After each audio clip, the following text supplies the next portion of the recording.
शिव महापुराण की कथा कहती है, 3 वृक्ष, 3 पशु, 3 पक्षी और 3 जलचर पितरों के तुल्य होते हैं। बहुत ध्यान देना शिव महापुराण की इस पितृ शांति शिव महापुराण को जो आप सुन रहे हो नैमिषारण्य से, बहुत ध्यान से सुनो। पितृ दोष है, इसके लक्षण क्या है? घर में अशांति होना, घर में 4-5 लोग रह रहे हैं, जरा जरा सी बात में क्लेश हो, समझ लो पितृदोष है। पितृदोष, 1 रुपया कमा कर लाओ, 1.25 रुपए खर्च हो, खूब पैसा आए हाथ में दिखे ही नहीं, समझ लेना पितृदोष। 4 दिन दुकान अच्छी चले, बाकी के समय बैठना पड़े, समझ लेना पितृदोष। घर में बच्चे चिड़चिड़े हो जाएं, गलत संगति में डूब जाएं, समझ लो चिड़चिड़ हो रहे हैं, पितृदोष। घर के बच्चे माता पिता का आदर ना करें, सम्मान ना करें, तेज आवाज में बात करें, समझ लो पितृदोष। पितृदोष मालूम पड़े। और इतने से भी अगर आप नहीं समझ सकते, परिवार का कोई एक व्यक्ति जब जब भोजन करने बैठे तब तब उसकी थाली में बाल आए, भले वो होटल में खाए तो भी बाल आ जाए, वो कहीं खाना खा रहा है तो बाल आ जाए। 8-15 दिन में, 4 दिन में, 3 दिन में, 2 दिन में, 6 दिन में आपकी थाली के भोजन में अगर बाल निकल रहा है, केश निकल रहा है, समझ लेना कि पितृ आपसे कुछ मांग रहे हैं, पितृ आपसे कुछ चाहते हैं। क्योंकि पितृ बोलते नहीं आता, केवल घर का व्यक्ति जब भोजन करने बैठेगा, सब अच्छे से बनाया, सब अच्छे से करा, फिर भी थाली में अगर बाल निकल रहा है। और कोई व्यक्ति ऐसा होता है जिसकी थाली में बार बार बाल आता है, वो कितने ही केले, पत्नी को भी कह दिया, परिवार को भी कह दिया, तो भी वो होटल में खाएगा तो बाल आ जाएगा, अचानक आ जाएगा, भले पानी पिएगा तो आ जाएगा, कुछ खाएगा तो बाल आएगा। 8 दिन में, 15 दिन में, 6 दिन में उसके भोजन में बाल आएगा ही आएगा। समझ लो पितृ कुछ कहना चाहता, पितृ कुछ बताना चाहता, कुछ वर्णन करना चाहता। घर में अगर आप उससे भी नहीं समझ सकते तो घर में बैठे बैठे एकदम गंध आने लगे। 8 दिन में, 4 दिन में, 6 दिन में, ना जाने कौन सी गंध की बदबू सी आ रही, कोई गंध आ रही, कोई सुगंध सी आ रही, कोई गंध सी आ रही, समझ लो पितृ की छाया पड़ रही है, पितृ कुछ मांग रहा है। 8 दिन में, 15 दिन में कोई भी अगर आपको नहीं आएगा तो कोई दूसरा कहेगा, आज घर में ऐसी गंध क्यों आ रही है, कोई आकर कह देगा गंध क्यों आ रही है, उसका मतलब है पितृ आपसे कुछ मांग रहा है, कुछ कहना चाहता है, कुछ मत करो। अगर ज्यादा लगता है कि हमारे घर में पितृदोष है, पैसे नहीं आ रहे, लक्ष्मी नहीं टिक रही, पीपल के पत्ते पर श्राद्ध पक्ष की एकादशी के दिन और द्वादशी के दिन पीपल के पत्ते पर शहद की 7 बिंदियां लगा दीजिए, उसी पर चंदन लगा दीजिए, 7 आखे चावल, सफेद चावल उस पर रख दीजिए, एक जौ, थोड़ी थोड़ी काली तिल उस पर रख दीजिए। अपने पूर्वजों का नाम लेकर, पितरों का स्मरण कर कर, गोत्र बोलकर, नाम बोलकर बहते हुए पानी में उस पत्ते को छोड़ दीजिए। ये केवल श्राद्ध पक्ष में होगा, एकादशी तिथि के लिए बहते पानी में छोड़ दीजिए। जिंदगी में कभी संपदा की कमी नहीं आएगी, पितर आशीर्वाद देकर जरूर जाएंगे, ये पक्का है। शिव महापुराण कहते हैं अगर ज्यादा रोग है, बीमारी है, तो श्राद्ध पक्ष की 9वीं तिथि के समय पर केवल बड़ के पत्ते के ऊपर, बड़ का जो पत्ता होता है, बट वृक्ष का पत्ता, उस पे काली तिल और जौ 21 बार उतार कर, जो व्यक्ति बहुत बीमार पड़ा रहता हो, कोई ना कोई बीमारी उसको घेरी रहती हो, तो बड़ के पत्ते पर काली तिल और जौ, काली तिल और जौ रख कर पितरों का स्मरण कर कर 9वीं तिथि के दिन 21 बार उतार कर बहते पानी में डाल दो या पीपल के पेड़ के नीचे रख दो, बीमारी समाप्त हो जाएगी, रोग नहीं घेर सकता। अगले श्राद्ध तक लिखकर रखना कि किस तारीख को करा, किस तिथि को करा, अगली तिथि तक जानना, आपको रोग नहीं आएगा, बीमारी नहीं आ सकती, कष्ट नहीं आएगा।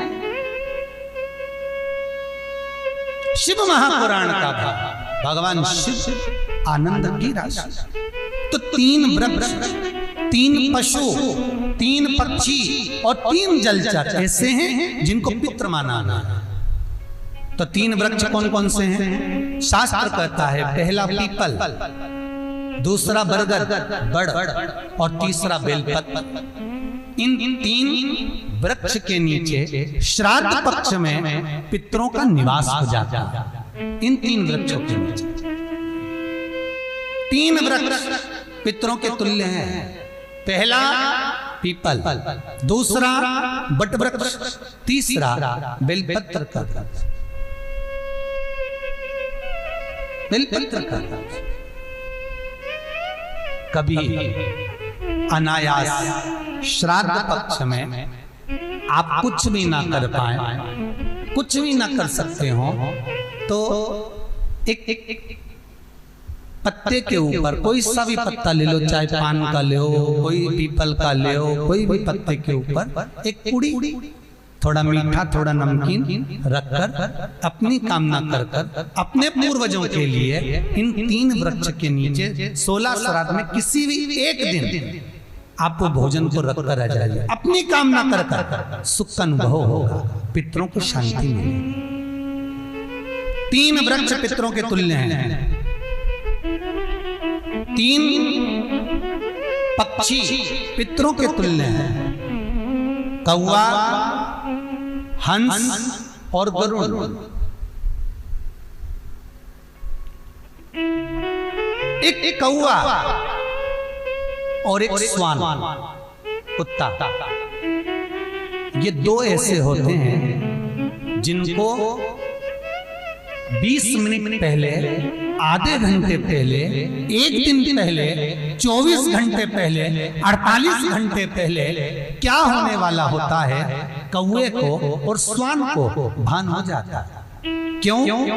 क्योंकि ये यमलोक में जहां यमराज निवास करते हैं, स्वान और कौवा उस स्थान का भाग ग्रहण करते हैं और इनको ये ज्ञान पूर्व से यमराज से प्राप्त होता रहता है। पूर्व प्राप्त होता रहता है। एक कौवा, एक स्वान, कोई घटना घटने वाली होती है तो कुत्ता रोने लगता है,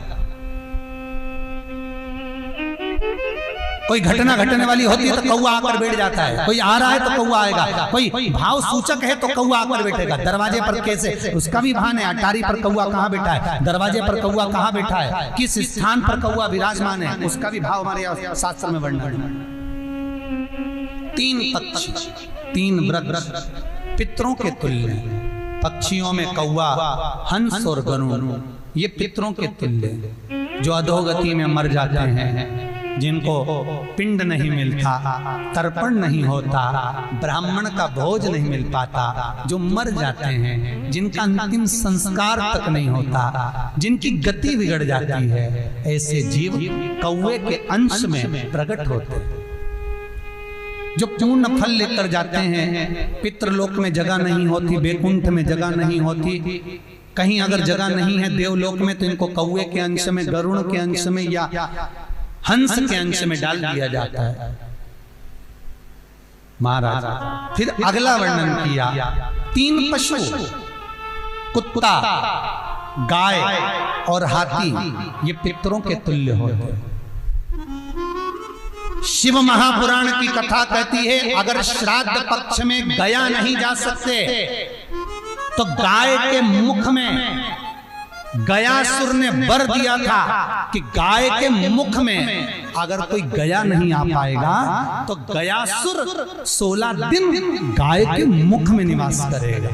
और गाय के मुख में श्राद्ध के समय पर अगर कोई रोटी देगा, श्राद्ध के समय पर जो भाग देगा उसको गया जी में पिंड करने का पुण्य फल प्राप्त होगा। ये गयासुर का वर गौ माता के लिए था। तो गाय के मुख में 16 दिन तक गया क्षेत्र का पिंड का भाग प्राप्त होगा। कुत्ता, गाय और हाथी।